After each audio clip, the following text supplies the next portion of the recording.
Bonsoir et bienvenue à vous en direct sur Public Sénat. Voici les titres du 22h ce soir. Face à la grève des cheminots, le gouvernement reste inflexible. De part et d'autre, les positions sont figées et le conflit s'enlise. Alors quelles sont les raisons de la colère? Que contient exactement cette réforme ferroviaire? La CGT est-elle débordée par sa base? On en parle avec de nombreux invités dans ce journal. Jour de grève donc, mais aussi premier jour du baccalauréat. C'était le coup d'envoi ce matin pour près de 687 000 candidats avec l'emblématique épreuve de philo. Cette session 2014 a mis la réflexion sur le bonheur à l'honneur. On en parle. C'est une semaine de contestation qui s'ouvre pour l'exécutif alors que des réformes sensibles arrivent au Parlement. La gauche montre ses muscles pour peser sur les débats et tenter d'influencer la politique de François Hollande, communiste, écologiste, et certains socialistes s'apprêtent à ferrailler sur de nombreux textes. Analyse à suivre. Dans l'actualité internationale, la guerre du gaz s'intensifie entre la Russie et l'Ukraine. Moscou a décidé de couper son approvisionnement, une mesure qui risque d'affecter l'Europe. Bruxelles s'inquiète ce soir d'une possible pénurie. Les faits dans le tour de l'info tout à l'heure. Voilà pour le programme de votre 22h. Merci d'être en notre compagnie ce soir. Et avant de développer tous ces titres, on va démarrer avec la cote d'amour des Bleus qui s'envole dans le cœur des Français et celle de Karim Benzema affole les compteurs.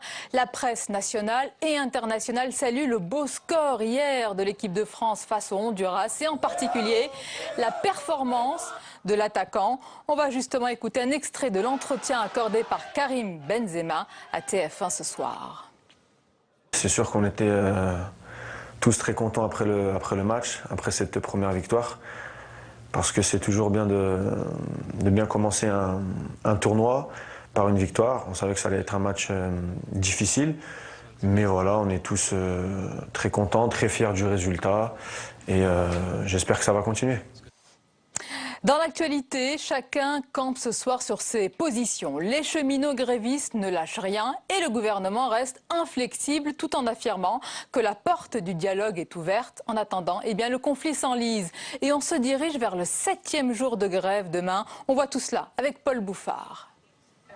6e jour de mouvement et une grève reconduite à une large majorité pour demain.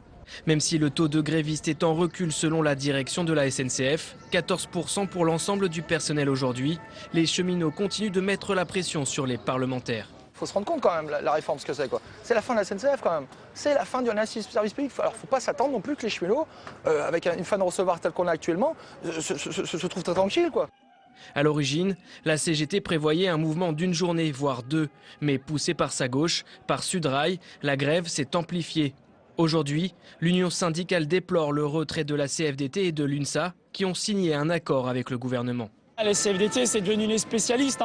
Dès qu'il y a un accord de régression sociale, ils sont là, ouh, je suis prêt à signer. Voilà, ils en font, c'est leur tampon, c'est leur feuille de route. On la regrette parce que c'est vrai que cette désunion syndicale, ça ne nous aide pas à construire le rapport de force et la mobilisation. Mais vous savez, les cheminots ne sont pas dupes. Dans 1 an ou 2 ans, il y aura les élections et on verra ce que ça donnera. Demain, nouvelle journée noire à la SNCF. 4 trains intercités sur 10 circuleront, alors que des milliers de candidats au bac iront plancher sur leur copie d'histoire-géographie. Et le Premier ministre a réaffirmé aujourd'hui que la réforme ferroviaire ne serait pas reportée. Manuel Valls estime que la grève des cheminots CGT et Sudrail n'est pas utile et responsable. On l'écoute. Je suis très déterminé à ne pas céder. À ne pas céder face au corporatisme, à ne pas céder à ceux qui ne veulent pas des réformes. On ne peut pas gêner pendant des jours, et le mot est faible, les salariés de ce pays, les lycéens qui vont passer le bac. On ne peut pas mettre en cause l'économie de notre pays ou d'une région alors que le dialogue est ouvert et que cette réforme sera une bonne chose pour le pays, pour la SNCF, pour les cheminots et les usagers. La mobilisation des intermittents s'organise. Des milliers de manifestants se sont réunis ce lundi à Paris pour demander au gouvernement de ne pas accepter l'accord sur l'assurance chômage. Mais là encore, l'exécutif ne compte pas céder. Les détails avec Quentin Calmet. À quelques mètres du ministère de la Culture et de la Comédie Française, ils sont plusieurs milliers d'intermittents. En ligne de mire, l'accord déjà signé entre le MEDEF et une partie des syndicats qui met en place une nouvelle convention de l'assurance chômage. Et les messages sont directement adressés au ministre du Travail, François Rebsamen, élu à Dijon. La moutarde nous monte au nez! Selon la CGT, en pointe dans ce conflit, le gouvernement doit reprendre les négociations. Si on continue à nous dire il n'y a rien à voir, circuler, là, il y a une chance que la crise perdure largement au-delà de fin juin. Et sinon, si on nous entend, si on dit on va prendre en compte vos propositions, là, dans ces cas-là, il y a une porte de sortie. Principale inquiétude avec le projet, le délai de carence avant de toucher des allocations chômage. Si ça passait en l'état avec ce système de différé d'indemnisation, les plus faibles, honnêtement, passeraient à l'as, c'est-à-dire ils n'auraient concrètement plus assez pour vivre. Selon Pierre Laurent, l'accord entre les partenaires sociaux n'est pas légitime. Le gouvernement appuie depuis des mois une négociation qui se mène uniquement entre le MEDEF et des partenaires sociaux qui ne représentent pas la très grande majorité des intermittents. Donc c'est une négociation qui est biaisée. Cet après-midi, des cheminots se sont greffés à la manifestation. Peut-être le début d'un front commun. Et la suite du 22h avec nos invités ce soir. Hervé Mariton, bonsoir et bienvenue. Vous êtes député UMP de la Drôme et candidat à la présidence de l'UMP. Avec nous également Sophie Binet, bonsoir. Bienvenue, membre de la direction générale de la CGT. Le journaliste et essayiste Alain-Gérard Slama nous accompagne. Bonsoir. Bonsoir, chère bienvenue. Et notre chroniqueur Jean-Louis Gombault est là. Bonsoir Jean-Louis. Bonsoir Sonia. Alors d'abord, Sophie Binet, on se dirige vers le 7e jour de grève et des questions se posent sur les intentions de la CGT que vous représentez et sa capacité à maîtriser ce mouvement. Êtes-vous simplement débordé par ce qui se passe ? Non, pas du tout. Moi, je voulais commencer par dire que je suis très choquée par l'attitude du gouvernement. Je n'avais pas vu les propos de Manuel Valls que je viens de découvrir. Quand on traite les cheminots de corporatistes alors qu'ils se battent pour la défense du service public et qu'on a vu avec l'accident de Brétigny et avec l'enquête qui a rendu ses conclusions, l'impact de la séparation entre RFF et la SNCF en termes de sécurité pour les usagers, on ne peut pas dire que les cheminots mènent un combat corporatiste. Ils défendent le service public, ils défendent le service public ferroviaire. Et ensuite, je suis très choquée par la stratégie du gouvernement qui pousse au pourrissement et qui refuse de négocier. On a lancé un appel à la négociation solennelle à François Hollande ce week-end qu'il n'a pas jugé bon de relever. Et sur votre stratégie à vous, est-ce que vous êtes débordé à par commenter les résultats de la Coupe du Monde de foot. Je trouve que c'est pas très sérieux vu ce qui se passe dans le pays. Êtes-vous débordé par ce mouvement? Non, on n'est pas débordé. Ça fait 1 an et demi qu'on dit qu'il y a un problème en général dans le pays et que les choix du gouvernement sont déséquilibrés. Ça fait 1 an et demi qu'on dit en particulier qu'il y a un problème sur la réforme ferroviaire. On a attendu le dernier moment pour déposer un préavis de grève qui a été déposé selon les règles, c'est-à-dire 15 jours avant. Oui. Les grévistes se sont déclarés grévistes 48 heures avant. Donc si le gouvernement et la direction de la SNCF avaient voulu déminer, ils le pouvaient, on était disponible pour ça. Et en attendant, Hervé Mariton, le gouvernement reste droit dans ses bottes à la veille de l'examen de cette réforme ferroviaire. Est-ce que c'est la bonne attitude ? Je suis dans l'opposition. Il y a plein de sujets cette semaine sur lesquels combattre le gouvernement. La proposition de loi de famille qui abîme le modèle familial, le collectif budgétaire qui joue contre les entreprises, la loi de transition énergétique qui joue contre le mix énergétique avec un retrait du nucléaire qui est ruineux.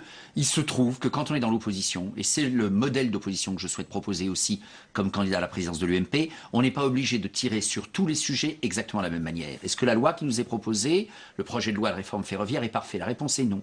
J'ai en tête un projet de loi qui, plus audacieux, plus courageux, ouvre mieux vers une concurrence qui pourrait apporter un meilleur rapport qualité-prix pour les passagers et un moindre effort pour le contribuable. Reste que, aller dans le sens de la CGT, ça serait reculer. Et donc je crois qu'il est important que la CGT Sud ne gagne pas dans cette affaire. Excusez-moi de le dire, madame, mais l'accident de Brétigny, qui est en effet le résultat de carence. C'est le résultat de carence interne à la SNCF, ou interne à la SNCF. RFF n'était pas dans le processus opérationnel dont nous parlons à Brétigny.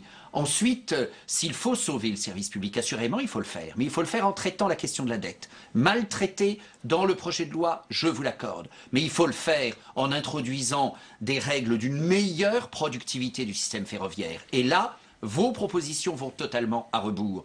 Donc je crois que le projet de loi qui nous est présenté comporte quelques progrès, un certain nombre de reculs, pas assez pour régler durablement la situation du système ferroviaire, mais c'est moins pire que ce que la CGT propose. Et je suis responsable au sein de l'opposition. Et je considère qu'on doit faire en sorte que le gouvernement n'ait pas à céder à la CGT et à SUD, car ce serait en réalité reculer. Vous avez répété plusieurs fois responsable, c'est-à-dire qu'à contrario, Luc Châtel ne l'est pas. Chacun a son analyse. Je crois que Luc Châtel et moi sommes d'accord pour dire que le projet de loi qui est sur la table n'est pas le meilleur. Oui, c'est pas celui dont nous rêvons, mais je pense, il se trouve que j'ai été pendant 10 ans rapporteur du budget des transports, j'ai une certaine familiarité avec ces sujets. Je dis en responsabilité que si demain ce projet de loi a été retiré, ça serait encore plus difficile pour nous en 2017 d'apporter les réformes qui sont nécessaires pour le système ferroviaire français, pour améliorer la situation des voyageurs. Alors il y a un point important, Sophie Binet et Jean-Luc Gombault, faites-nous cette analyse.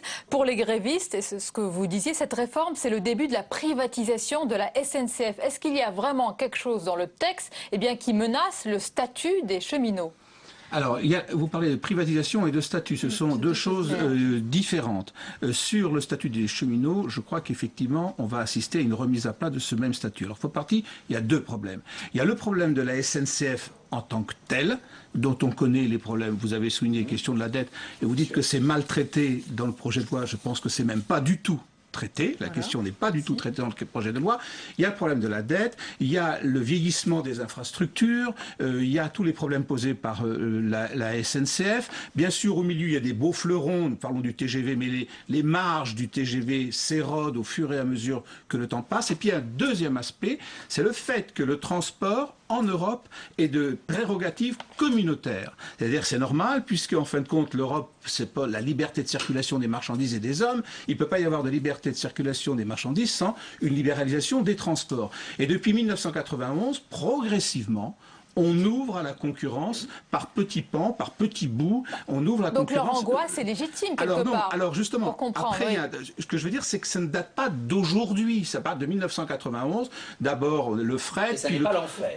Alors ça après, on peut discuter et les syndicats peuvent discuter là-dessus. Mais progressivement, c'est venu. Et il se trouve que la SNCF et RFF, tels qu'ils sont aujourd'hui, ne pourront pas aborder cette question de la concurrence. Mais ça n'est pas le sujet de ce projet de loi, si je peux me permettre. Moi, je pourrais faire le reproche à ce projet de loi de ne pas aller suffisamment vers la préparation de la concurrence. Et c'est assurément une lacune qu'il a. Simplement, à la question, c'est est-ce que le projet de loi touche quelque chose au statut? Aujourd'hui, la réponse est non. Donc moi, je pourrais regretter qu'il ne mette pas en place le dispositif qui permettrait de bien organiser la concurrence demain, car elle viendra. Mais je ne veux pas non plus, dans l'autre sens, que ce projet de loi consacre que jamais rien ne bougera. Et céder à la CGT, c'est consacrer que jamais rien ne bougera. C'est d'une certaine manière dire qu'il faudrait non seulement la coordination installée par le projet de loi entre RFF et la SNCF, mais ça serait revenir à la situation d'avant 97. C'est-à-dire 17 ans en arrière, dans laquelle on aurait en réalité une entité unique, totalement rigidifiée, qui se ferait bouffer soit par les autres modes de transport, soit par les autres transporteurs, le jour où ils viendront en France. Et moi, je souhaite que la SNCF puisse être compétitive dans un contexte qui, aujourd'hui, ne met pas en cause le statut des cheminots, même si on peut imaginer qu'il y ait d'autres opérateurs demain. La CGT, elle est favorable à une réforme. Je rappelle juste qu'en Allemagne, l'Allemagne a fait le choix d'un groupe unifié qui ne sépare pas le réseau et la circulation des trains, donc comme quoi c'est possible. Et là, le problème, c'est trois choses. Déjà, ce texte... Sous une même casquette, mais deux entités, comme il est proposé en France demain. Non, c'est différent. Les deux entités sont beaucoup plus liées en Allemagne. Par contre, c'est la Belgique qui a fait le choix de 3 entités. Et aujourd'hui, d'ailleurs, il n'y en a plus que 2 qui sont très distinctes. D'où l'inquiétude aujourd'hui des cheminots. D'où l'inquiétude. Je finis, s'il vous plaît, je vous ai écouté. D'où l'inquiétude des cheminots qui disent vous ne pouvez pas nous raconter qu'on est en train de réunifier le système alors que vous créez 3 entités, qu'il y a des personnels qui vont être déplacés de la SNCF à RFF, plusieurs dizaines de milliers, des personnels qui vont être déplacés aussi vers l'EPIC de tête, le 3e EPIC. Donc il faut quand même comprendre qu'il y ait des inquiétudes. Ne sera pas déplacé. En tout cas, il y a des réorganisations majeures depuis 5 ans à la SNCF qui vont s'amplifier très largement avec ce projet de loi. Je voudrais revenir sur l'aspect politique. Oui, Sophie Binet, juste un instant. Alain Gérard Sama, on va continuer évidemment à parler du fond, mais c'est une grève évidemment qui est très politique, avec d'un côté le gouvernement qui reste droit dans ses bottes, la CGT quand même, vous dites le gouvernement joue le pourrissement, mais c'est la 7e journée de grève, c'est lourd pour les usagers. Oui. Mais bien entendu. Oui, je pense deux choses. Vous vous rappelez qu'en 1995, les gens étaient plutôt favorables aux grévistes. J'ai l'impression qu'ils ne le sont plus. Vous vous rappelez que longtemps on a dit, en effet, bon, heureusement, la CGT maintenant maîtrise à peu près ses bases, elle n'est plus dépassée par elle. Et on nous reparle de Sud, etc. On a le sentiment d'une crise quand même à l'intérieur des syndicats. Et surtout, moi, ce qui me frappe, c'est que vous éprouviez le besoin de dire, mais nous ne défendons pas nos statuts, nous ne défendons pas des intérêts corporatistes, nous ne défendons pas nos salaires, nous faisons un choix politique, et c'est sur un terrain politique que les syndicats protestent en disant, c'est le service politique. C'est la défense. C'est le service public défendent leur travail et leur métier. Ils sont là pour défendre le service public. Pas du tout, ils ne sont pas concernés. C'est le service public. Bien sûr que oui, parce que depuis plus de 5 ans, ils sont témoins de profondes réorganisations et l'accident de Bretigny, il a été causé par les profondes réorganisations à la SNCF. 13 000 postes supprimés depuis 5 ans à la SNCF, 13 000 postes, il y a un impact forcément. Il y a une phrase que je voudrais dire quand même, c'est que votre remède est pire que la réforme proposée. C'est ça le vrai problème. C'est pour ça que nous pouvons nous résigner à nous abstenir sur cette réforme. Je ne passe pas mon temps à m'abstenir, mais là je pense que c'est une attitude responsable, oui. Et malgré les divisions, les différentes positions... Nous en parlerons, j'en discutais avec Christian Jacob cet après-midi, nous en parlerons demain naturellement au bureau du groupe et au groupe. Je constate que beaucoup de nos collègues sont sur cette ligne de l'abstention, éventuellement du vote contre un texte, mais d'aucune manière en jouant l'horloge, il n'y aura pas d'obstruction, il n'y aura pas un débat de plusieurs semaines, parce que nous sommes aujourd'hui dans une situation d'urgence aussi. Il y a des Françaises et des Français qui ne peuvent pas se déplacer librement, le problème de déroulement du bac, le problème de transport, avec au passage, je présidais en 2007 la commission spéciale sur la garantie de continuité dans le service public, j'avais dit dès ce moment-là, je le redis aujourd'hui, le service minimum, nous avions fait un pas en 2007, pas la totalité. Nous devrons accomplir un pas supplémentaire demain pour qu'il y ait une véritable garantie de service. Et donc, selon vous, il faut laisser passer cette réforme. Alors, merci. On va poursuivre notre débat. Hervé Mariton, un instant, vous devez nous quitter, mais regardez ce sujet, parce que c'est une semaine de contestation qui s'ouvre pour l'exécutif, alors que des réformes sensibles arrivent au Parlement. La gauche montre ses muscles pour peser sur les débats et tenter d'influencer la politique de François Hollande. Communistes, écologistes et certains socialistes s'apprêtent à ferrailler sur de nombreux textes. On voit tout cela tout de suite. Ce n'est plus une fronde, mais un début de mutinerie. La gauche du PS, hostile à la ligne gouvernementale, intensifie sa contestation des choix et de l'autorité du président de la République. L'orientation politique n'appartient pas au président de la République tout seul. Il y a un collectif qui doit pouvoir en discuter, sa famille politique doit pouvoir en discuter. Mais le dialogue est de plus en plus difficile entre les 41 frondeurs qui n'avaient pas voté le pacte de responsabilité et le gouvernement. Ces élus ont trouvé une oreille attentive auprès du Parti communiste, du Parti de gauche et d'une frange des Verts pour constituer une opposition frontale au Parlement. L'idée n'est pas de demander à des socialistes de nous rejoindre, mais l'idée effectivement est de fédérer des députés qui acceptent au fur et à mesure d'aller de plus en plus loin dans la contestation de la politique du gouvernement à travers des amendements, et puis si possible à travers le fait de refuser cette loi de finances si elle ne bouge pas. Une protestation qui devrait se traduire dans l'hémicycle par des amendements communs aux forces de gauche sur la loi de finances rectificative ou le financement de la sécurité sociale. Un rapprochement pour essayer d'infléchir le cap suivi par le président. Aujourd'hui, ces parlementaires du Parti socialiste se disent « on va crever ». Ce que propose Valls peut amener la gauche, non pas dans une défaite, mais dans une débâcle. Elle a d'ailleurs déjà commencé. Ce week-end, Manuel Valls a mis en garde ses camarades, déclarant que si le PS se disloque, la gauche pouvait mourir. Il développera sa prédiction demain devant les députés socialistes pour une réunion qui s'annonce des plus tendues. Et sur le plateau du 22h, toujours en compagnie de Sophie Binet, membre de la direction de la CGT, de notre chroniqueur Jean-Luc Gombaud, du journaliste et essayiste Alain-Gérard Slama, on accueille le politologue Stéphane Rosès. Bonsoir Stéphane, bonsoir, bienvenue à vous. On va parler dans un instant de ces contestations. Sophie Binet, restons quand même sur la grève à la SNCF. Quelle est votre stratégie à présent? Vous voyez bien, c'est le 7e jour de grève, elle coûte cher cette grève. Quelle peut être la suite? La grève, elle coûte cher, surtout aux cheminots qui perdent au moins 50 € par jour de grève. Donc ça, faut pas l'oublier de le dire, ça nous fait pas plaisir de faire grève. Nous, on demande une chose toute simple, d'avoir un débat pour pouvoir enfin mettre nos propositions sur la table et qu'elles soient entendues. Mais le débat les cheminots va avoir lieu au Parlement. Oui, mais sauf que le débat avec les cheminots ont demandé un débat télé au ministre qu'il a refusé. Par exemple, pourquoi refuser d'avoir le débat sur le fond? Et donc nous, ce qu'on souhaite, c'est que la réforme, elle soit profondément modifiée selon nos propositions. Donc je le redis sur 3 points. Le premier point, c'est quel lien entre RFF et la SNCF pour garantir le service public. Le deuxième point qui est absolument pas traité, c'est la question du financement et de la dette. Et entre parenthèses, si le gouvernement n'avait pas reculé devant les corporatismes cette fois et qu'il n'avait pas lâché sur l'écotaxe, on n'en serait peut-être pas dans cette situation-là. Et le troisième point, c'est les inquiétudes sur la situation sociale des cheminots, puisque voilà, oui, il y a des motifs d'inquiétude. essentiels que vous avez rappelés. Alain Gérard Sarlat, je reviens quand même sur les divisions entre les syndicats. Sophie Binet nous dit non, nous ne sommes pas débordés par notre base, mais on lit de plus en plus que la grève à la SNCF est une grève CGT contre Sud, voire même une grève CGT contre CGT. Je vous vois froncer des sourcils, mais qu'en pensez-vous? Oui, c'est clair. Je ne crois pas, d'ailleurs, on a eu le suivi. Bien entendu, je ne veux pas vous mettre en difficulté par rapport à un suivi qu'on a eu des événements. On a bien vu comment M. Le Pen, qui était plutôt prêt à avancer dans la négociation, s'est trouvé bloqué par la radicalisation. Bloqué par qui de Sud. Mais on ne s'est pas fait bloquer. On a demandé une négociation. Nous avons demandé une négociation gouvernement CGT, donc tout seul, sans Sud. Ce week-end, ça a été refusé par François Hollande. Donc il n'y a pas de problème avec la base et avec Sud. Qui m'énerve dans tout ça, c'est que vous, en faisant ce choix d'un durcissement du service public, vous empêchez un problème qui est très ancien de se résoudre.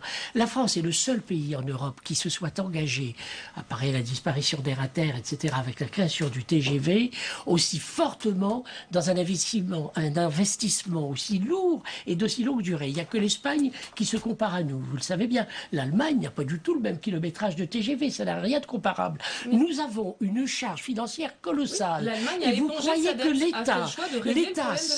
l'État seul va pouvoir continuer à pourvoir à une dépense au moment où on cherche à économiser 50 milliards. Messieurs, madame, on va pas vous mettre d'accord. Il y a la grève à la SNCF. Il y a d'autres conflits et contestations. Stéphane Rosès, on peut citer évidemment les intermittents. Il y a aussi des textes sensibles qui vont arriver. Il y a la réforme territoriale, la transition énergétique, la loi de finances rectificative.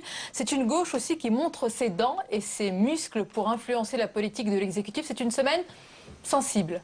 Oui, c'est une semaine sensible avec une conjonction où on a à la fois un affaiblissement qui ne date pas d'aujourd'hui, du politique, c'est très frappant. Par exemple, on indiquait tout à l'heure, au moment des bonnets rouges, 2 Français sur 3 pouvaient trouver justifié qu'il y ait des actions illégales. Donc il y a un affaiblissement du politique et il y a un affaiblissement des représentations syndicales. Dans les sondages, à partir de 1995, une majorité de salariés faisaient confiance aux syndicats. Depuis 3 ans, la confiance dans les syndicats a baissé de 10 points. Et donc, il y a une montée dans le pays d'une vieille tradition dans le mouvement ouvrier qui s'appelle l'anarcho-syndicalisme, qui sont les mouvements de base.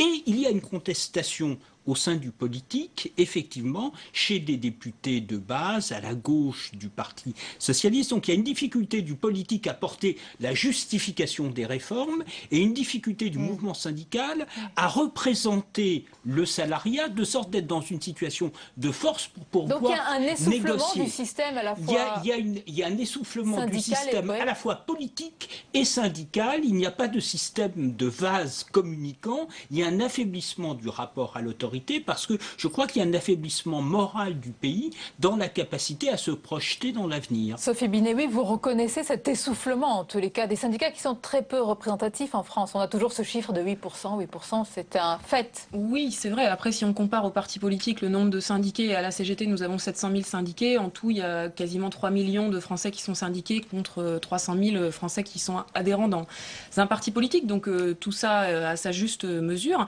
Après, effectivement, c'est un sujet sur lequel on travaille depuis de longues années. Et donc, suite au travail engagé par la CGT, maintenant, nous gagnons des adhérents chaque année, plusieurs dizaines de milliers d'adhérents supplémentaires chaque année. Après, vous croyez que vous allez continuer à en gagner là avec ce qui se passe, oui? La question, c'est l'issue du conflit. Oui. Et donc, l'enjeu, c'est bien que le gouvernement entende et écoute et que les salariés soient écoutés. Oui. Et c'est un mouvement majoritaire. Les syndicats qui le pilotent sont majoritaires à la SNCF. Je rappelle que la CFDT représente 15% de la SNCF. Donc, c'est pas le bon interlocuteur. Du coup, tout à l'heure, Jean-Luc Gombault, parlons du coup aussi pour la SNCF. On parle de millions, 80 millions. Ce chiffre que supporte aujourd'hui la SNCF. L'expérience montre que la SNCF finit toujours par rattraper les coûts, mais c'est un véritable coût. Et le problème, c'est, je pense, qui se pose à la SNCF est beaucoup plus général. les Français n'aiment pas la concurrence.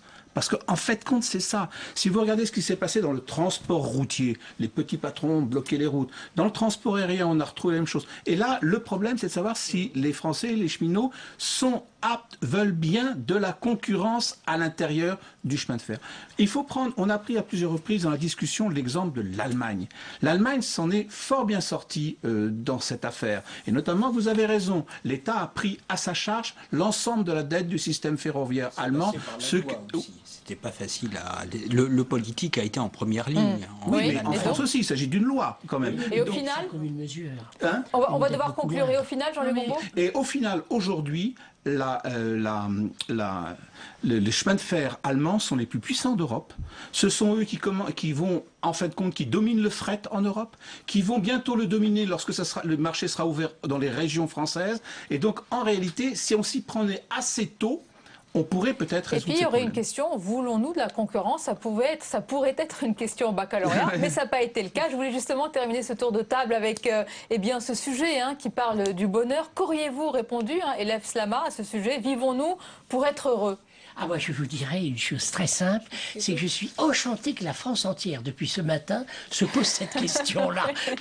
Je ne vais pas vous faire la dissertation, je ne tomberai pas dans ce piège. Mais en revanche, je trouve que c'est une spécificité française absolument magnifique. Tous les Français se sont intéressés à ce sujet. Qu'est-ce qu'il faut faire pour être heureux? Vous avez posé la question exactement laquelle, d'ailleurs? Vivons-nous pour être heureux? Ah oui, doit-on tout faire pour être heureux? Oui, aussi. Ou tout faire pour être heureux? Alors là, franchement, soyez sérieux, je m'assure, le baccalauréat. Oui, Sophie Binet. Juste deux choses pour répondre à la question. Les pays qui, selon l'OCDE, sont les plus heureux, c'est les Danois, qui ont le plus haut niveau de prélèvements sociaux et donc de protection sociale. Donc je pense qu'on serait bien heureux de et le plus haut niveau d'extrême droite. Et deuxième, c'est nouveau. Notre pays est quand même dans une très Je peux belle rajouter situation. qu'on est heureux depuis hier avec le beau score des Bleus aussi. Deuxième chose, allez, c'est le mot de la fin. comparer des histoires de chiffres. La dette de RFF, c'est 44 milliards. Le gouvernement fait 41 milliards de cadeaux au patronat sans aucune contrepartie. Merci d'avoir participé à ce débat. Les pays scandinaves, c'est le malheur absolu. Donc, je dis à mon voisin qu'il a là un test grandeur nature. Un test grandeur nature. Il est volontaire. Appelez-moi Stéphane. Il aurait dû être volontaire pour corriger. D'avoir participé à ce débat et nous verrons ce que les élèves ont répondu à ces sujets. Merci d'avoir été nos invités. La dernière page du 22h avec tout ce qui vous a échappé dans le reste de l'actualité. C'est le tour de l'info en France et dans le monde. Il est signé Agathe Pécastin.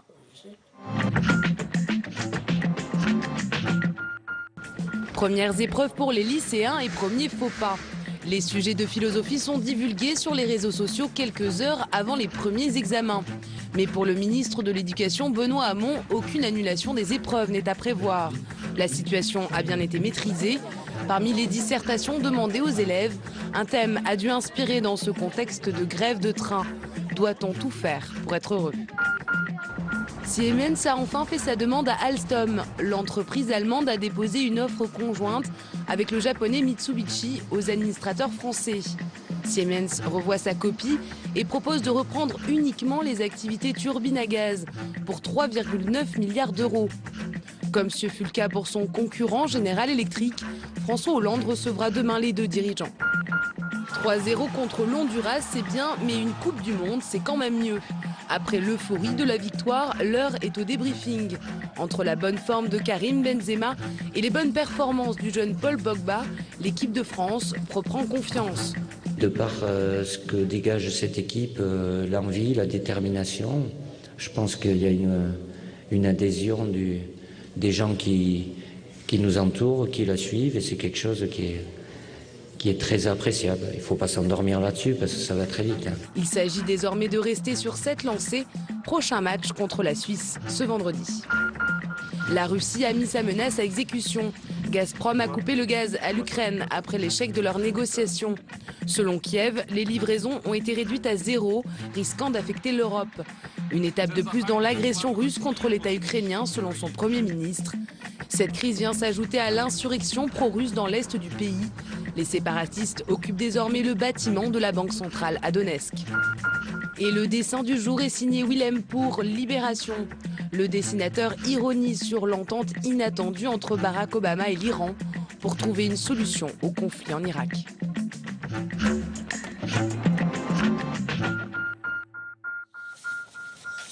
Et on arrive à la fin de ce journal. Merci de votre fidélité. Belle et douce nuit à vous. À demain, avec plaisir, bien sûr.